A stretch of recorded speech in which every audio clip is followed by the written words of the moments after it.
Hello students, today we will start our new poem, The Lost Mistress. So basically this poem talks about the separation of lover and beloved. As we know very well कि जो browning है is a very optimistic poet, बहुत ही optimistic poet है. और जो browning का lover है वो भी easily हार मानने वालों में से नहीं है. Again this poem is a dramatic monologue. So let's start the poem. All over, all is over. Then does truth sounds bitter, as one as first believe?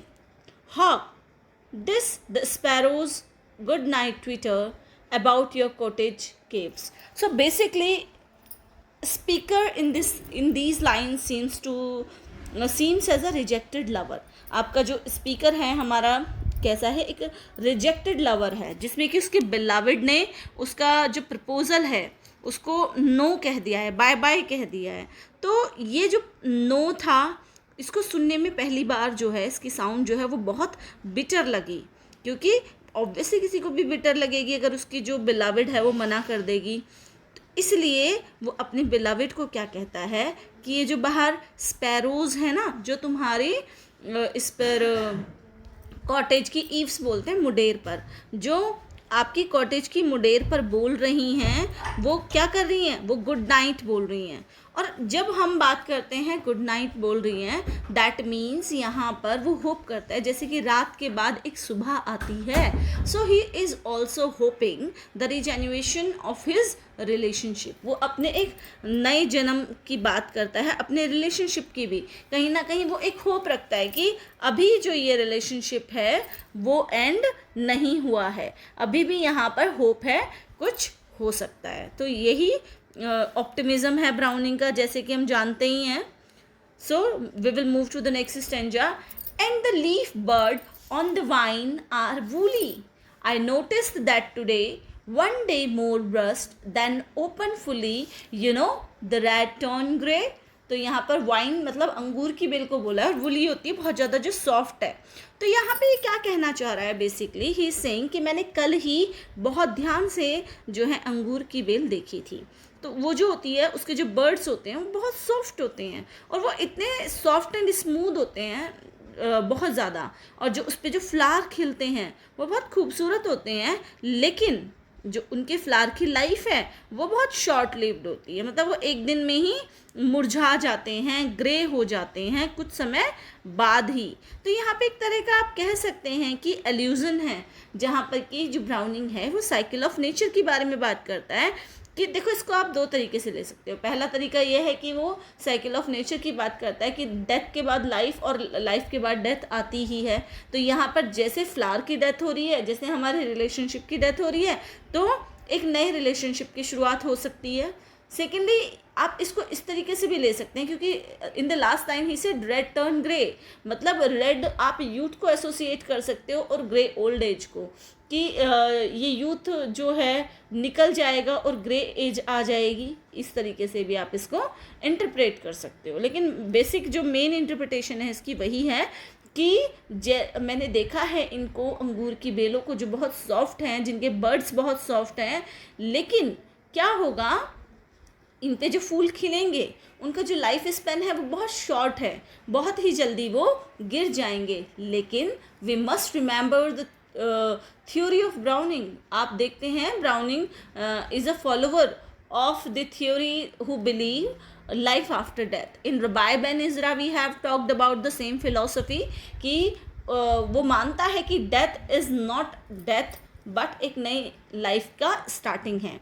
तो इन द सेम वे यहाँ पर वो कह रहा है कि जैसे flower है मुरझा जाते हैं लेकिन उसके बाद एक नई लाइफ की शुरुआत होती है, इन द सेम वे हमारा रिलेशनशिप ख़त्म हो गया, लेकिन यहाँ पर अभी एक नई शुरुआत होने की जो होप है वो कहीं ना कहीं दिखाई दे रही है. Tomorrow we meet the same then dearest, may I take your hand in mine, mere friends are we, well friends the merest, keep much that I resign. तो यहाँ पे वो क्या कहता है कि क्योंकि हमें मालूम ही है कि जो लवर है उसकी जो बिलविड है वो उसका लव प्रपोजल जो है रिजेक्ट कर चुकी है, या कुछ भी शायद किसी और से शादी करने वाली है, या कुछ भी है कि उनका रिलेशनशिप ऑलमोस्ट ख़त्म हो चुका है. लेकिन ये इस चीज़ को, इस फैक्ट को कि मेरी बिलावड ने मेरे साथ रिलेशनशिप ख़त्म कर दिया, उसके लिए उसके मन में कोई बिटरनेस नहीं है, कुछ ऐसा हार्ड फीलिंग्स जैसा कुछ नहीं है। तो वो इस चीज़ को एक्सेप्ट कर लेता है, इस फैक्ट को एक्सेप्ट कर लेता है विदाउट एनी बिटरनेस। और तभी तो वो जो अपने बिलावेड है उसको बोलता है कि हम दोस्त तो बने रह ही सकते हैं, और यहाँ पर वो परमिशन भी ले रहा है उसका हाथ पकड़ने की। तो यहाँ पे हमें ये भी पता चलता है लवर इज़ अ जेंटलमैन, ठीक है। और वो ये भी कहता है कि अगर हमारे बीच में लव रिलेशनशिप पॉसिबल नहीं है तो एटलीस्ट फ्रेंड्स का रिलेशनशिप तो हो ही सकता है ना। और यहाँ पर आपको एक न्यू ऑप्टिमिज्म और नेवर गिव अप एटीट्यूड जो है लवर का, वो आपको देखने को मिलता है। और हालांकि यहाँ पे वो ये भी कहता हुआ नज़र आता है इन द लास्ट लाइन कि जो एक फ्रेंड्स के जो अधिकार होते हैं या राइट्स होते हैं, मैं तो उनको भी रिज़ाइन करने को तैयार हूँ, या मैं तो उनको भी रिज़ाइन कर चुका हूँ, but I need only the thing is your friendship. अगर हम लवर नहीं बने रह सकते तो फ्रेंड्स तो बने रह ही सकते हैं। तो यही ऑप्टिमिज्म है ब्राउनिंग का। So moving to the next stanza, for each glance of the eye so bright and black, thou I keep with hearts endure, your voice when you wish the snowdrop back, through it stay in my soul forever. So we know that lover is very well aware about this fact that everything is over now. अभी relationship में कोई hope नहीं, मतलब relationship तो ख़त्म हो ही चुकी है, लेकिन जो हमारा लवर है वो अपनी होप को खोता नहीं है। He is a very intelligent, he is trying, basically he is trying to play various tricks कि किसी तरह से कोई रिलेशनशिप तो क्रिएट हो जाए, या ये रिलेशनशिप या फ्रेंडशिप की जो रिलेशनशिप है उसकी कॉन्टिन्यूटी हो जाए। और इसीलिए वो जो है अपने बिलावेड की जो आँखें हैं उनकी प्रेस करता है कि तुम्हारी जो ये काली काली चमकदार आँखें हैं, मैं इनको कभी भूल ही नहीं सकता, क्योंकि इन्होंने मेरे एक दिल पे बहुत अच्छा इम्प्रेशन बनाया है। And he again says that whenever you desire for a snowdrop, your sweet voice keep echoing in my heart. आपकी जो आवाज़ है वो मेरे दिल में गूंजती रहेगी। और the memory of your eyes, your voice, मैं उसको कभी भूल ही नहीं सकता, क्योंकि आप मेरे दिल के इतने नज़दीक हैं। और कहीं ना कहीं हम देखते हैं कि जो हमारा लवर है वो अपने बिलवड को खोना नहीं चाहता है। इसीलिए तो वो लास्ट लाइन में कहता है कि भले ही तुम मुझे छोड़ जाओ, but you will always stay in my soul forever. आप मेरे सोल में हमेशा रहेंगी, मैं आपको कभी भूल ही नहीं सकता। So moving to the last stanza, yes I will but say what mere friend say, or only a thought stronger. I will hold your hand, but as long as all may, or so very little longer. तो यहाँ पर वो क्या कहता है कि again वही है कि लवर को ये तो पता है कि सब कुछ ख़त्म हो गया, अब हमारे बीच में कुछ बचा नहीं है, लेकिन अभी भी वो होप नहीं खोना चाहता है। लास्ट में वो उसको बताता है बिलवड को अपनी, कि देखो जो फ्रेंड्स हैं हम वैसी बातें तो कर ही सकते हैं, वैसा तो रह ही सकते हैं, अगर मैं एक लवर नहीं रह सकता एटलीस्ट एक फ्रेंड तो रह सकता हूँ।